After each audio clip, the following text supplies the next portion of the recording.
You know what time Charlie Kirk was assassinated? It says it was 12:23. And then I go to John chapter 12, verse 23, matching that time. And Jesus says, the hour has come for the Son of Man to be glorified. Wow! It was Charlie's time for the glory of God. Very truly I say to you, unless a kernel of wheat falls to the ground and dies, it remains only a single seed. But if it dies, it produces many seeds. When he died, I've seen so many other believers rise up. They're boldly professing the gospel with their lips. It's multitudes, millions. One seed died and millions more sprouted. Isn't that amazing? That's not a coincidence.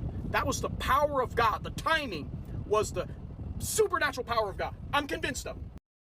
This isn't the first time I've seen people doing stuff like this, and I think it should stop. The chapters and verses of the Bible are not inspired numbers. Bible verses were established in the Middle Ages to make it easier to cite Scripture.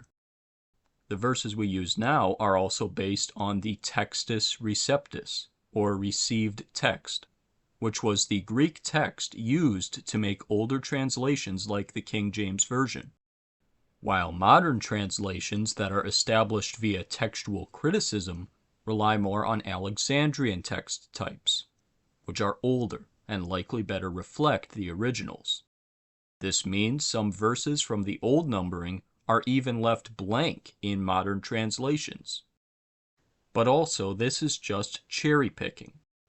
What was so significant about choosing chapter 12, verse 23 of John over Nehemiah or Matthew?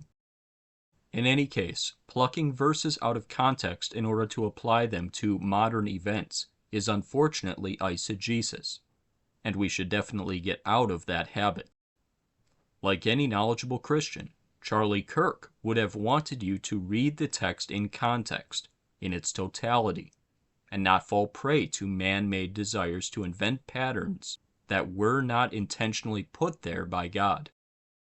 Only other thing I'll say, I'm really glad this guy didn't go with Acts of the Apostles for this exercise, because that would have been quite awkward.